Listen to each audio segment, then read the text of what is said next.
I stand at my kitchen counter, grading algebra tests with a mechanical pencil that's been clicking the same rhythm for 19 years. The red ink bleeds across Jake Morrison's attempt at quadratic equations, another failing grade in a semester full of them. Outside, Albany's October wind rattles the windows of our Colonial, the same house Lauren and I bought when Eli was 3 and Harper was still learning to walk. 19 years. That's how long I've been married to a woman who could sell sand to a desert nomad. Lauren Collier, she kept her maiden name for business, can walk into a room and own it before she's said a word. Me? I'm the guy who explains polynomial functions to teenagers who'd rather be anywhere else. Nathan Collier, 47, the steady one. I hear Lauren's heels click across the hardwood upstairs, getting ready for another client dinner. Third one this week. She emerges in a black dress that costs more than my monthly car payment, checking her reflection in the hallway mirror. "Don't wait up," she says, kissing my cheek without looking at me. Her perfume is different, something expensive and unfamiliar. The Meridian Group wants to discuss their Q4 campaign. Could run late. I nod, still grading papers. Drive safe. She's already grabbing her keys, her phone buzzing with a text that makes her smile in a way I haven't seen in months.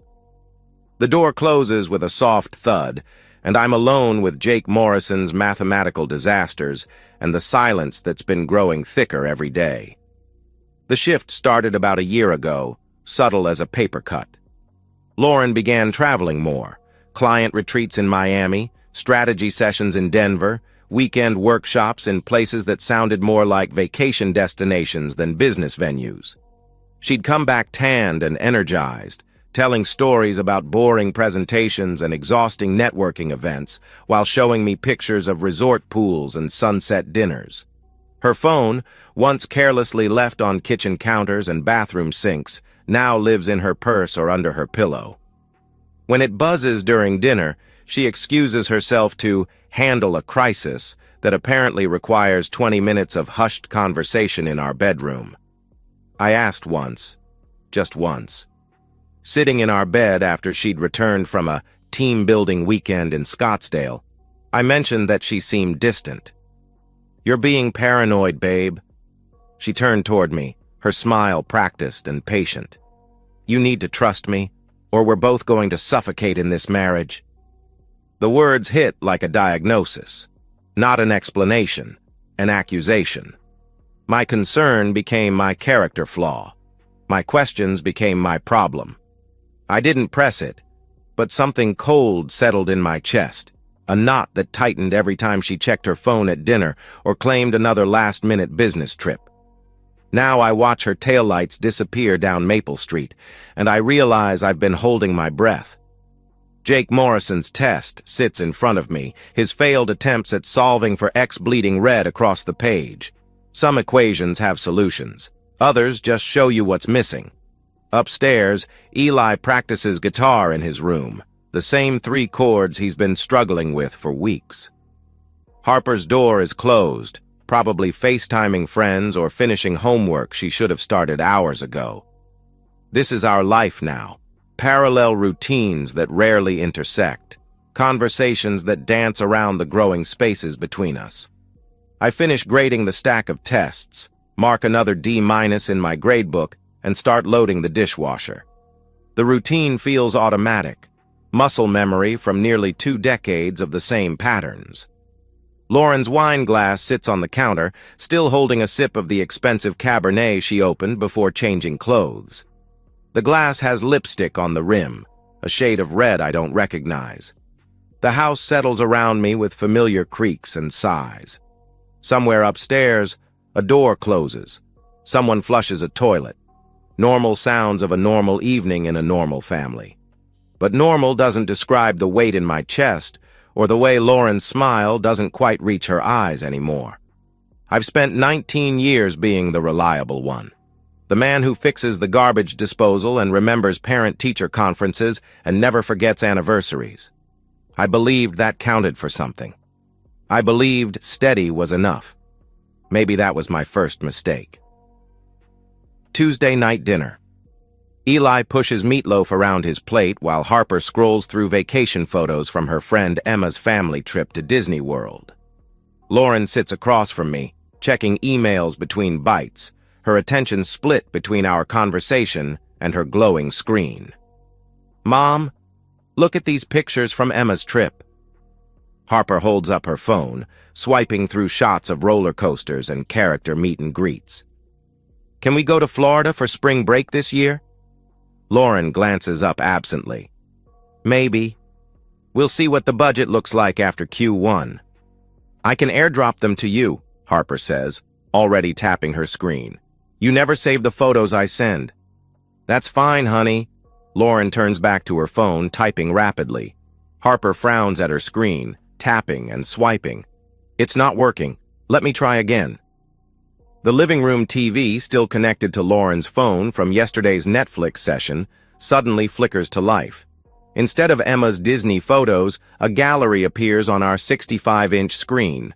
The folder is labeled Cabo 4Q in Lauren's neat digital handwriting. The first image fills our screen, Lauren in black lingerie, taking a mirror selfie in what's clearly not our bedroom. The lighting is different, warmer, hotel lighting. "Oh," Harper whispers. I freeze, fork halfway to my mouth.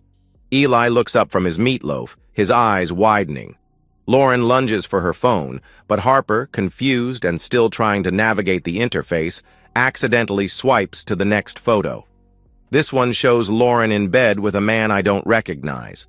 Dark hair, younger than me, his hand on her bare waist. They're both naked, both smiling at the camera like this is the most natural thing in the world. "Mom?" Harper's voice cracks. Lauren snatches the phone from Harper's hands, her face flushed. The TV screen goes black. The dining room falls silent except for the tick of the grandfather clock in the hallway. "It's not what you think." Lauren's voice is steady, controlled. "Emma's older sister was having a bachelorette party. They were being ridiculous, taking joke photos. You know how those things get." She looks directly at me, her eyes clear and unflinching. "This is exactly the kind of misunderstanding that destroys families, Nate. Don't let your imagination run wild." Harper stares at her mother, then at me, then back at Lauren. "But Mom, that didn't look like—" "Harper." Lauren's voice sharpens. "Enough. It was a stupid joke between friends. Period." Eli hasn't said a word.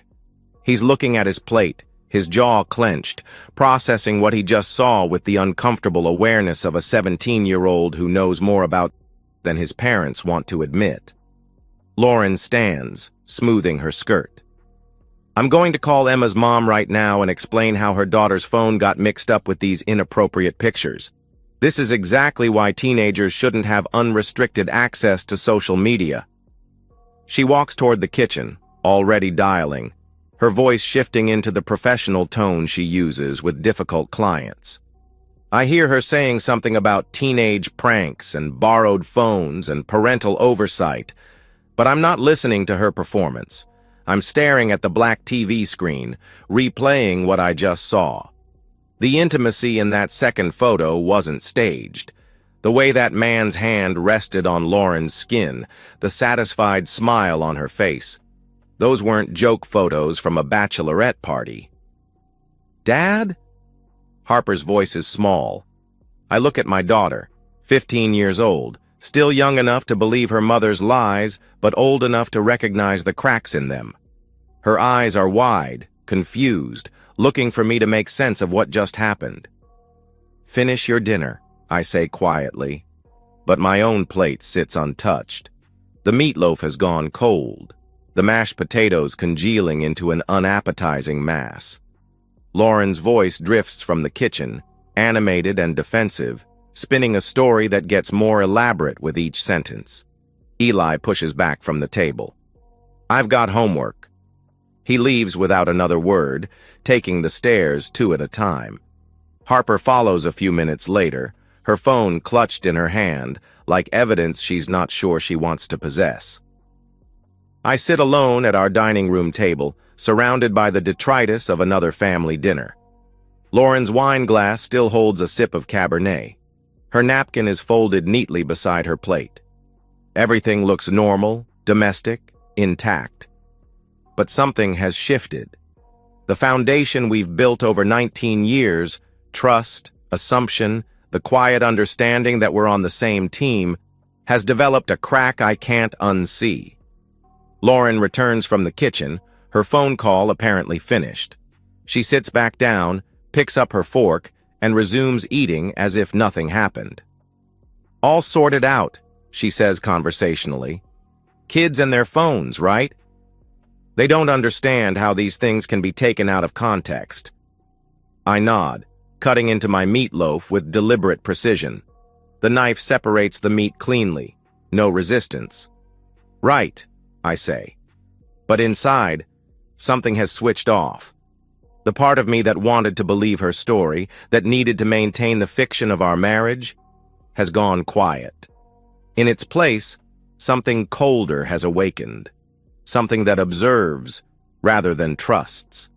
Something that remembers rather than forgives. I finish my dinner in silence, chewing mechanically while Lauren talks about her upcoming client presentation. She gestures with her fork, animated and confident, as if the last 10 minutes never happened. I listen and nod and ask appropriate questions. I clear the table and load the dishwasher. I kiss her goodnight when she heads upstairs early, claiming exhaustion from a long day. But I don't touch her. Not really. And I don't forget what I saw on that screen. Some things once seen can't be unseen. Some truths, once revealed, change the equation permanently. Lauren may have convinced herself she talked her way out of this, but she's made a critical error in her calculations. She's assumed I'm the same man who went to bed last night. I become invisible on purpose. It's surprisingly easy when you've spent 19 years being furniture in your own marriage. Lauren has always been the bright light in our house, the one who draws attention, commands rooms, fills silence with her presence. I've been the steady backdrop, reliable and unremarkable. Now I use that. 3 days after the dinner incident, Lauren stops pretending to be careful. She texts during breakfast, the phone propped against her coffee mug while she scrolls through messages that make her smile. She takes calls in our bedroom with the door barely closed, her voice dropping to intimate whispers that carry through the thin walls. I don't confront. I observe. Wednesday morning, I help my colleague Pete Ramirez fix his classroom computer. Pete teaches information systems, runs the school's IT department, and occasionally consults for local businesses on cybersecurity. While we're troubleshooting his network issues, I mention my concern about our home devices being vulnerable to hacking. Identity theft is everywhere these days, I say, keeping my voice casual. Lauren's got client information on her phone and laptop. I'm worried about data breaches. Pete nods sympathetically. Smart thinking. Corporate espionage is a real problem in marketing. Want me to run a security audit on your home network? I can set up some monitoring software, make sure nobody's accessing your devices remotely. That would be great. Pete comes over Saturday morning while Lauren's at her Pilates class. In 30 minutes, he installs keyloggers on our shared laptop, sets up GPS tracking on Lauren's phone through our family plan, and creates a mirrored backup of her text messages and emails that forwards to a secure account I can access from my work computer. This'll catch any suspicious activity, Pete explains, showing me the dashboard on my phone. If someone's trying to steal data, you'll know immediately. I thank him and delete the history from my browser. By Monday, I'm reading Lauren's messages in real time. The affair isn't subtle, it's brazen.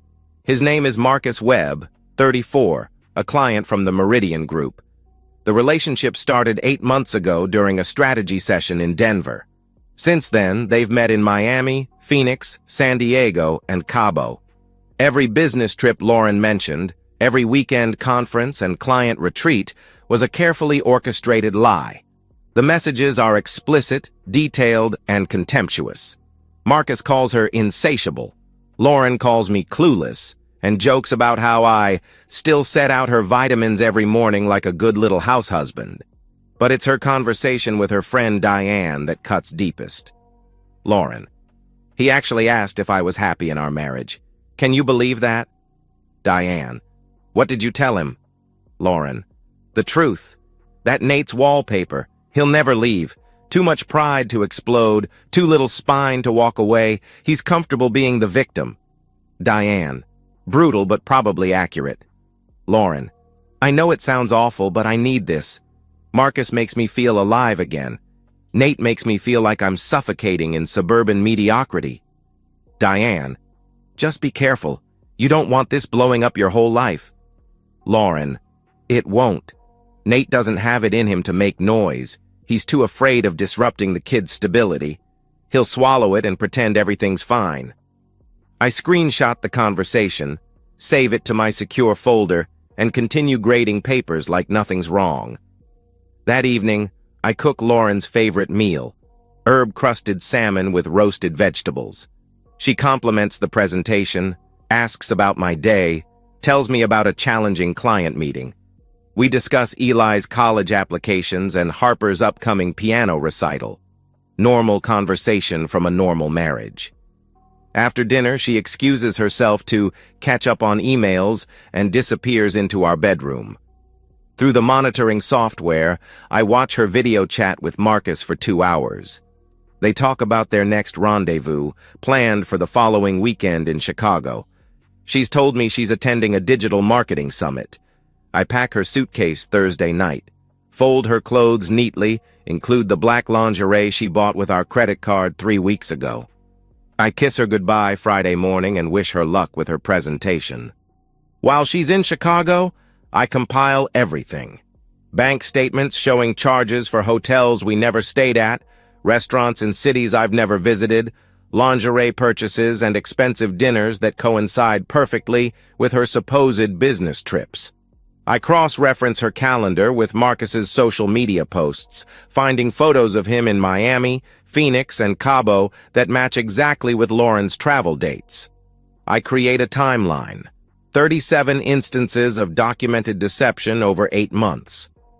I calculate the cost of her affair using our joint credit cards and checking account. $23,847 in charges directly related to hotels, flights, and gifts for Marcus. I don't rage, I don't drink, I don't punch walls or throw things. I organize the evidence into folders labeled by date and location. I back up everything to 3 different secure drives. I print the most damning conversations and store them in a safety deposit box at a bank across town. Sunday night, Lauren returns from Chicago with gifts for the kids and stories about innovative marketing strategies she learned at the summit. She's glowing, refreshed, more affectionate than she's been in months. She curls up next to me on the couch, rests her head on my shoulder while we watch a movie. I missed you, she says, her fingers tracing patterns on my chest.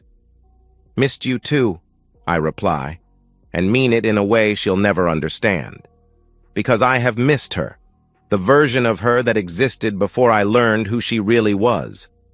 The woman I thought I married, who respected me enough to either love me or leave me honestly. But that woman never existed. What I'm holding is an actress, playing a role she's already written off. And now I know the script. Lauren falls asleep against my shoulder, her breathing soft and even. I stroke her hair and plan her destruction with the methodical patience of a man who's spent 47 years solving problems step by step. She thinks I'm wallpaper. She's about to learn that wallpaper sees everything, remembers everything, and never forgives. Monday morning, I meet with Sandra Hoffman at her law office downtown. Sandra specializes in high-asset divorce cases and comes recommended by Pete's brother-in-law, who used her services 3 years ago. Her office overlooks the Hudson River, all glass and steel and expensive leather furniture that speaks to her success rate. 19 years of marriage, 2 minor children, joint assets approaching $300,000. Sandra reviews my file while I sit across from her mahogany desk. Tell me about your wife's business. I slide a folder across the desk.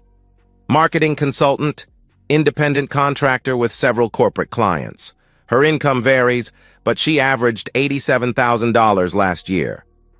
Sandra flips through Lauren's tax returns, bank statements, and business records. Any prenuptial agreement? No. Good. New York is an equitable distribution state, which means the court divides marital property fairly, not necessarily equally. But given what you've shown me about the affair and financial misconduct, she looks up, her expression sharp. This is extensive documentation, Nathan. How long have you been gathering this? 3 months. Impressive. Most men come to me with suspicions and hurt feelings. You've built a case. She sets down the papers, leaning back in her chair. What are your goals here? I've thought about this question for weeks, lying awake while Lauren sleeps beside me, her phone buzzing with messages from Marcus that she thinks I can't see. Full custody of the children, equitable division of legitimate marital assets, and I want her to understand that actions have consequences. Sandra nods slowly. The custody piece is doable with this evidence. The financial misconduct angle is strong. She used marital funds for an extramarital affair, which courts don't look kindly on. But I need to ask, are you sure you want to pursue this aggressively? Sometimes it's better to negotiate quietly, avoid the public spectacle. She called me wallpaper, said I'd never fight back because I was too weak to make noise. I meet Sandra's eyes steadily. I want to prove her wrong. Understood. Let's talk strategy. For the next 2 hours, we construct the framework of Lauren's downfall. Sandra explains New York's fault-based divorce statutes, the impact of adultery on property division, and the court's approach to custody decisions involving moral fitness. She reviews every piece of evidence I've gathered, occasionally whistling softly at particularly damning text message threads. This conversation with her friend Diane, Sandra highlights the screenshot with a yellow marker. This is gold. It shows premeditation, contempt for the marriage, and complete disregard for the children's welfare. A judge will not respond well to this level of calculated deception. We draft the divorce petition, including a motion for emergency custody based on Lauren's use of marital assets for illegal activities. Sandra's paralegal creates exhibits from my evidence folders, 96 pages of photographs, bank records, text messages, and GPS data that paint a comprehensive picture of Lauren's affair.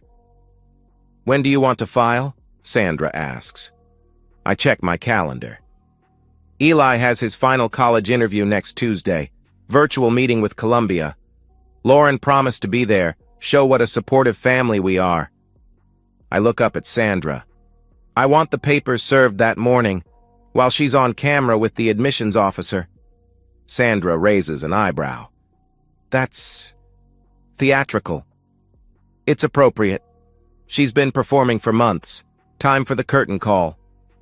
While Sandra handles the legal framework, I execute the financial strategy. Over the past month, I've been quietly moving assets into accounts Lauren doesn't monitor. I establish a college fund trust for Eli and Harper, transferring $50,000 from our joint savings account in small increments that won't trigger alerts. I roll over my 401k into a new account at a different bank, protecting my retirement from Lauren's potential claims. I document every penny Lauren has spent on her affair, creating a spreadsheet that cross-references credit card charges with her documented travel to meet Marcus. Hotel rooms in Miami, $2,847. Flights to Phoenix, $1,200. The black lingerie set she wore in those photos, $340 at Victoria's Secret, charged to our joint MasterCard the day before her trip to Cabo. The irony isn't lost on me. I'm using the same methodical approach I bring to teaching algebra, break complex problems into smaller, solvable parts, identify the variables, eliminate unknowns, show your work. Wednesday evening, I research Lauren's employer. The Meridian Group has a strict non-fraternization policy for consultants working with clients. Their employee handbook, available on their website, explicitly prohibits personal relationships that could compromise professional judgment or create conflicts of interest. Violation results in immediate termination without severance. I craft an anonymous email to their HR department, professionally worded and thoroughly documented. I include screenshots of Lauren's messages with Marcus, time-stamped photos from their trips, and a detailed timeline showing how their personal relationship coincided with her work on Meridian's account. I schedule the email to send automatically next Tuesday at 11:15 a.m. Friday night, Lauren comes home late from what she claims was a client dinner. She's wearing a new dress, her makeup freshly applied, smelling like expensive wine and someone else's cologne. She finds me in my study, grading tests. "Sorry I'm late," she says, leaning in to kiss my cheek. "The Meridian meeting ran long. Marcus had some last-minute concerns about the fourth quarter campaign." I look up from my papers, meeting her eyes with the same expression I've worn for months. Mild interest, complete trust, absolute obliviousness. "No problem. I saved you some dinner." She smiles, the same practiced expression she's used to cover her lies for 8 months. "You're the best, Nate. I don't know what I'd do without you." "Hopefully you'll never have to find out," I reply, turning back to my grading. She laughs softly, thinking she understands the joke. She doesn't realize I'm being literal. In 5 days, Lauren's performance ends. The audience she's been playing to, me, the kids, her friends, her colleagues, will finally see the real show. She thinks I'm too weak to make noise. Next Tuesday, she discovers just how loudly wallpaper can scream when it decides to peel itself off the wall. Tuesday morning, 10:47 a.m. I sit in my study, laptop open, watching the cursor blink in my email draft window. Across the hall, Lauren adjusts her blouse in the hallway mirror, preparing for Eli's Columbia interview. She's chosen her outfit carefully, professional but warm, the perfect balance for a supportive mother helping her son secure his future. "15 minutes, Eli," she calls upstairs. "Make sure your camera angle is good." I listen to her orchestrate our family's performance, the same way she's orchestrated everything else for the past 8 months. Today, the script changes. At 10:59, I click send on the email to Sandra Hoffman. 4 words: execute the filing now. At 11:01, while Lauren settles into the chair beside Eli's desk, my phone buzzes with a confirmation text. "Papers filed. Process server en route. ETA 11:15. Lauren smooths her hair and smiles at the laptop camera. "Good morning, Mr. Davidson. Thank you so much for taking the time to meet with Eli today." The Columbia admissions officer, a tired-looking man in his 50s, returns her smile professionally. "Of course, Mrs. Collier. Eli's application is impressive. I'm looking forward to learning more about his goals." I watch from the doorway as my son begins discussing his passion for engineering, his voice steady despite the nerves I know he's feeling. Lauren nods encouragingly, occasionally asking thoughtful questions that demonstrate her engagement with his academic aspirations. She's good at this. The supportive mother role comes naturally to her, probably because it's one of the few performances that actually requires her to care about someone besides herself. At 11:14, the doorbell rings. Lauren glances toward the sound, her smile faltering slightly. I'm already moving toward the front door. "Process server for Lauren Collier," the woman on my porch says quietly, holding a manila envelope. "She's in a meeting. Can I sign for it?" "If you're the husband, yes. You're Nathan Collier?" "I am." She hands me the papers, has me sign her clipboard, and disappears back to her car. I close the door and walk upstairs to Lauren's office, the envelope heavy in my hands. Through the open door, I can hear Eli explaining his senior project to Mr. Davidson. Lauren listens intently, occasionally nodding or jotting notes on a pad beside her elbow. Which is why I think Columbia's engineering program would be the perfect fit for my interests in sustainable design, Eli concludes. "Excellent," Mr. Davidson replies. "Now, I'd like to ask about your family support system. How have your parents contributed to your academic development? Lauren's face lights up. This is her moment, her chance to showcase the stable, loving home environment that will make Eli an attractive candidate. Well, Mr. Davidson, Nathan and I have always believed... Her laptop chimes with an incoming email. The notification pops up in the corner of her screen, visible to both her and the admissions officer. Urgent. Divorce proceedings. Collier v. Collier. Her words stop mid-sentence. Her face goes pale. I'm sorry, she says to the screen, her voice suddenly tight. There seems to be some kind of technical issue. Give me just one moment. She clicks on the email, and I watch her eyes scan the first lines of Sandra's message. Mrs. Collier, please be advised that divorce proceedings have been filed against you in Albany County Family Court. Attached, you will find copies of all relevant documents, including 96 pages of supporting evidence. Mom? Eli's voice carries concern. Is everything okay? Lauren's hands shake slightly as she scrolls through the attachment list. I can see her reading the file names. Text messages. Collier Web Communications. Financial records. Unauthorized marital expenditures. Photographic evidence. Cabo trip, October 2024. Mrs. Collier? Mr. Davidson's voice comes through the laptop speakers. We can reschedule if this isn't a good time. Lauren forces her professional smile back into place, but it's trembling at the edges. No, everything's fine. Just a small emergency. Please continue with Eli. He's worked so hard for this opportunity. But her phone is buzzing now. Text messages, probably from friends who've received copies of the court filing. Her work email pinging with notifications. The sound of her carefully constructed world beginning to collapse in real time. At 11:23, her phone rings. The caller ID shows Meridian Group, HR Department.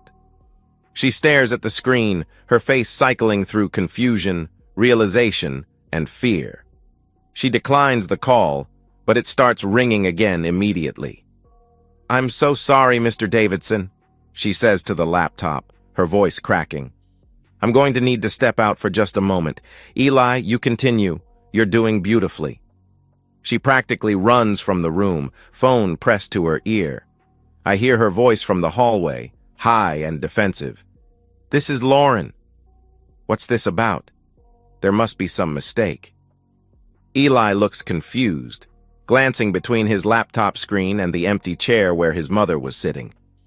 Mr. Davidson, I apologize for the interruption. My mom's usually very professional. Not to worry, Eli. These things happen. Why don't we continue discussing your extracurricular activities? I step into the room and take Lauren's chair. Sorry about that. I'm Nathan, Eli's father. Lauren's dealing with a work emergency. The rest of the interview passes smoothly. Eli recovers his composure and finishes strong, discussing his volunteer work and leadership roles. Mr. Davidson seems impressed, making positive notes and asking follow-up questions that suggest genuine interest. From downstairs, I can hear Lauren's voice getting progressively louder and more frantic. Phone calls to Sandra's office, to Marcus, to her friend Diane. Each conversation shorter than the last as people either refuse to take her calls or hang up when they realize what's happening. Well, Eli, Mr. Davidson concludes, I'm very impressed with your application and our conversation today. You should hear from us within the next few weeks. Thank you so much for your time, Eli replies. Columbia has always been my first choice. After the laptop closes, Eli turns to me with concern written across his face. Dad, what's going on? Mom looked like she'd seen a ghost. From downstairs comes the sound of Lauren's voice, no longer trying to maintain composure. You can't just fire me over anonymous accusations. I demand to speak to someone with actual authority.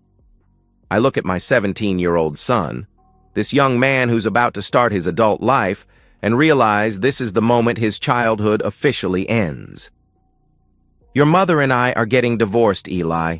She's been having an affair for the past 8 months. I filed the papers this morning. His face goes through the same progression I watched Lauren's go through. Confusion, realization, and finally, something that looks almost like relief. I kind of figured, he says quietly. Harper and I both did. The way she's been acting, the phone calls, staying out late. We just didn't know how to ask. From downstairs, "You don't understand. This is all a misunderstanding. My husband is obviously having some kind of breakdown." Eli winces at the sound of his mother's desperation. "What happens now?" I put my hand on his shoulder, feeling the weight of 19 years of trying to protect him and Harper from exactly this moment. "Now, we find out what we're all really made of." The Albany County Family Court smells like disinfectant and broken promises. I sit beside Sandra at the petitioner's table, watching Lauren whisper urgently with her attorney across the aisle. She's hired Charles Morrison, a divorce specialist known for aggressive tactics and media manipulation. He's expensive, flashy, and completely outmatched by the evidence Sandra has compiled. Judge Patricia Henley enters the courtroom, and we rise. She's in her early 60s, silver-haired, with the no-nonsense expression of someone who's seen every possible variation of marital breakdown. She reviews our case file while we settle back into our seats. "This is a motion for temporary custody in the matter of Collier versus Collier," Judge Henley begins. "Mr. Collier seeks full custody of both minor children based on allegations of adultery, financial misconduct, and abandonment of parental responsibilities. Mrs. Collier contests these allegations. Counselor Hoffman, present your case." Sandra stands, her presentation crisp and methodical. She introduces the evidence systematically. The documented affair spanning 8 months, the misappropriation of $23,847 in marital funds for adultery-related expenses, and the text message conversations showing Lauren's contempt for her family responsibilities. "Your Honor, Exhibit 37 shows Mrs. Collier's own words to her friend Diane Patterson." Sandra reads from the highlighted text. "I need this affair. Marcus makes me feel alive again. Nate makes me feel like I'm suffocating in suburban mediocrity." She looks up at the judge. "This demonstrates a calculated decision to prioritize personal gratification over family stability." Morrison objects twice, unsuccessfully. The evidence is too comprehensive, too well documented. Judge Henley examines the exhibits with the thoroughness of someone who understands that children's lives hang in the balance. "Mrs. Collier," the judge addresses Lauren directly, "these text messages and financial records appear to be authentic. Do you contest their accuracy?" Lauren half rises from her seat, her voice tight. "Your Honor, my husband has obviously been spying on me, violating my privacy, building some kind of elaborate case to destroy my reputation. This feels like harassment, not legal proceedings." "Mrs. Collier, adultery is grounds for divorce in New York State. The method by which your husband discovered your extramarital affair doesn't negate its existence. Do you deny having a sexual relationship with Marcus Webb while married to the petitioner?" Lauren's silence stretches for 10 seconds. Morrison leans over to whisper in her ear, but she doesn't respond. "No, Your Honor. I don't deny it." Judge Henley makes a note in her file. "And do you contest the financial records showing expenditures of marital funds for this relationship?" Another pause. "No, Your Honor." "Very well. Mr. Morrison, does your client wish to present any evidence regarding her fitness as a parent or her commitment to the children's welfare?" Morrison stands, attempting damage control. "Your Honor, Mrs. Collier has been a devoted mother for 15 years. One mistake in her marriage doesn't negate her love for her children or her ability to provide them with a stable home environment." "Counselor," Judge Henley's voice carries an edge, "your client's own documented statements refer to feeling suffocated by family life and describe her husband as someone she manipulates because he doesn't have the spine to leave.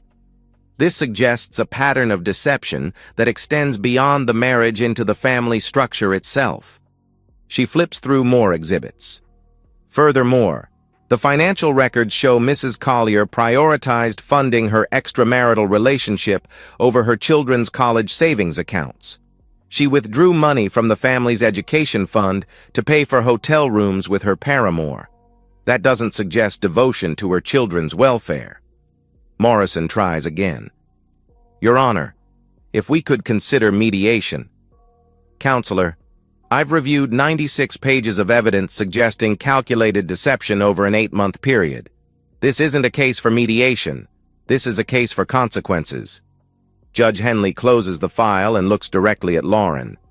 Mrs. Collier, I'm granting temporary full custody to your husband, effective immediately. You'll have supervised visitation rights 2 weekends per month, pending a full custody evaluation. Additionally, you're enjoined from accessing any joint marital accounts until the financial discovery process is complete. Lauren's face crumbles. Your Honor, you can't take my children away. They need their mother. Mrs. Collier, your children needed their mother to prioritize their welfare over her personal desires. You made a different choice. These are the consequences of that choice. The gavel falls with a sound like a coffin lid closing. Outside the courthouse, Lauren approaches me while Sandra loads files into her car. Her mascara has run, leaving dark tracks down her cheeks. She looks smaller somehow, diminished without the confidence that used to armor her. Nate, please. We can work this out. I made a mistake, but I love you. I love the kids. Don't destroy our family over one stupid decision. I study her face, looking for any trace of the woman I married, but all I see is desperation and damage control. You destroyed our family 8 months ago, Lauren. I'm just cleaning up the debris. The kids need stability. They need both parents. Harper's 15. This is a crucial time for her development. You can't just cut me out of their lives. I'm not cutting you out. The court gave you supervised visitation. That's more than you deserved. Her expression shifts, the pleading mask slipping to reveal something uglier underneath. This is about your ego, isn't it? You couldn't handle that I found someone who actually made me happy. So you're punishing me for wanting more than suburban mediocrity. There it is. The real Lauren, the one who's been hiding behind performance and manipulation for months. The one who thinks she's the victim in this story. No, Lauren. This is about consequences. You called me wallpaper, said I'd never fight back because I was too weak to make noise. You were wrong. I walk away, leaving her standing on the courthouse steps. Sandra drives me home in comfortable silence, the custody order sealed in her briefcase like a trophy. At home, Harper sits at the kitchen table doing homework. She looks up when I enter, her expression guarded. How did it go? You're staying with me. Your mother has visitation rights every other weekend.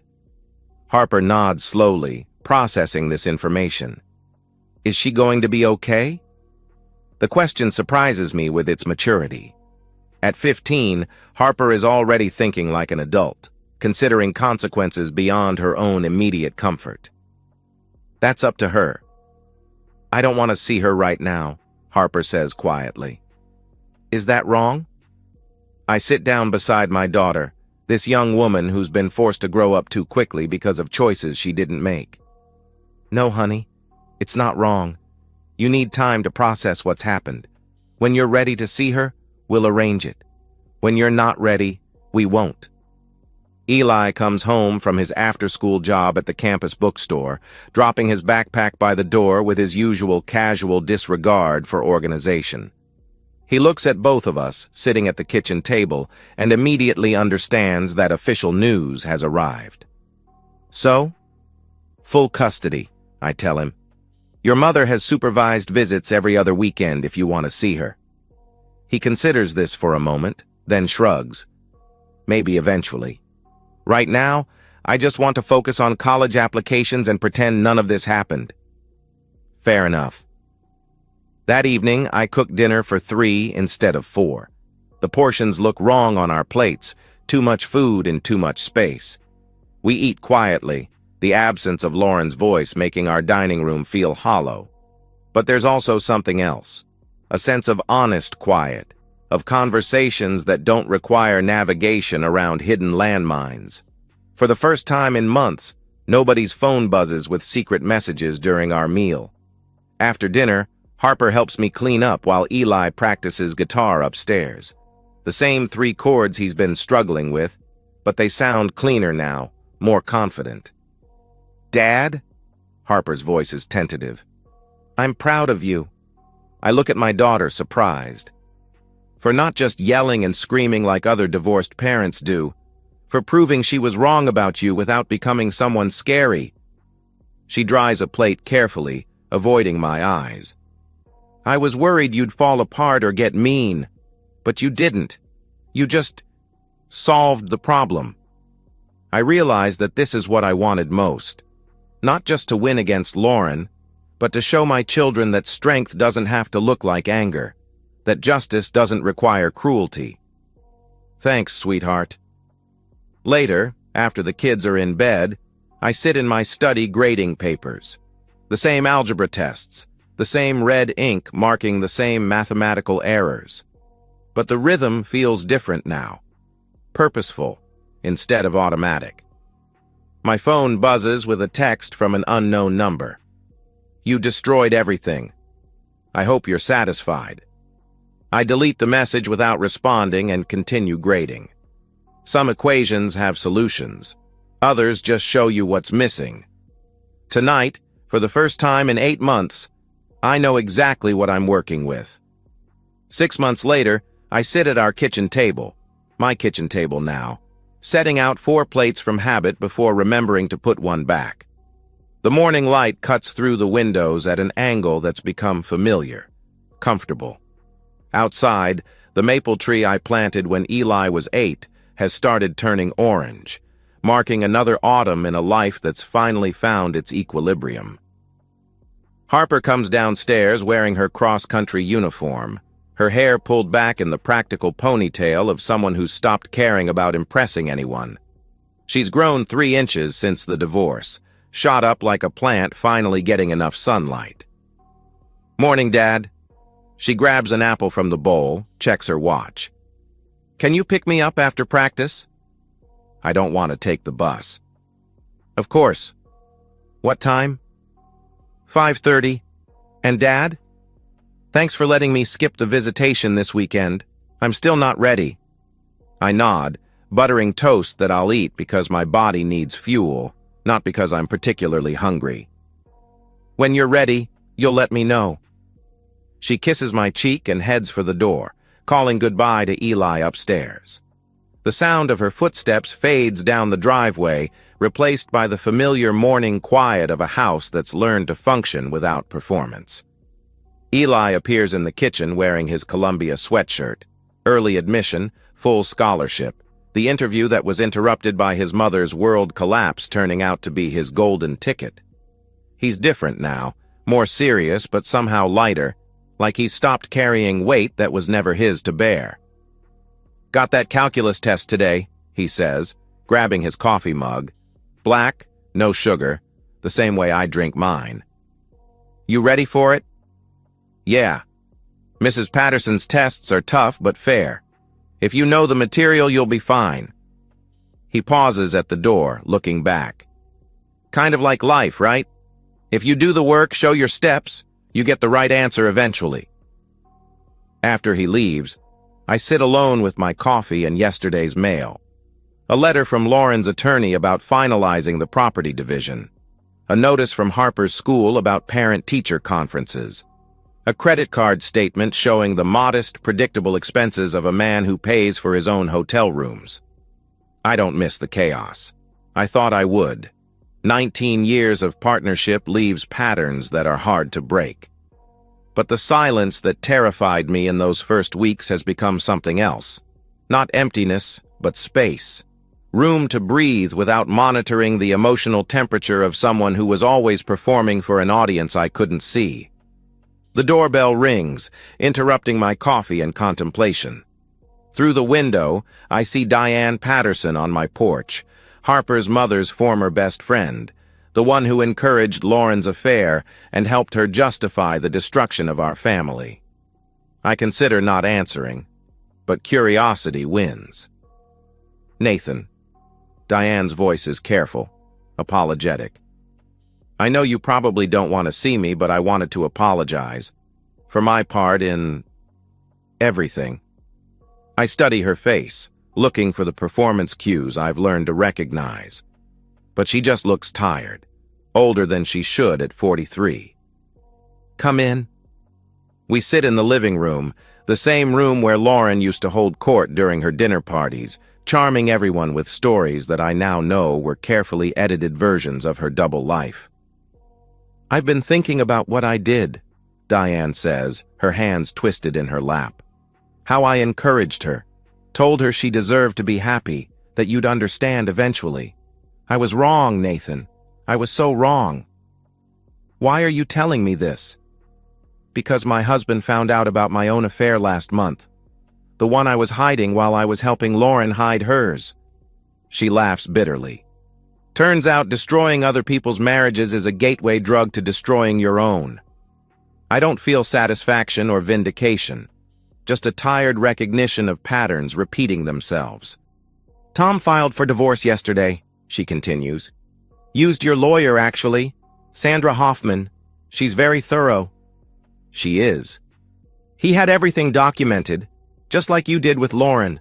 Photos, texts, financial records. 8 months of evidence compiled while I thought I was being clever.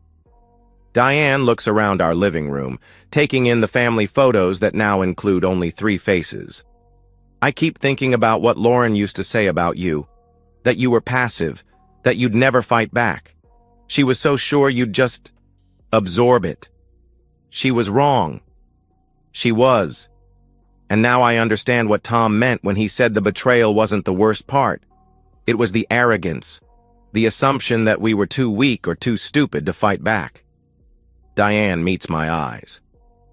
I'm sorry, Nathan. I'm sorry I helped her destroy your family. After she leaves, I return to the kitchen and finish my coffee. The house settles around me with its familiar morning sounds, the refrigerator cycling on, the grandfather clock marking time, the distant hum of suburban life continuing its reliable patterns. I don't forgive Diane.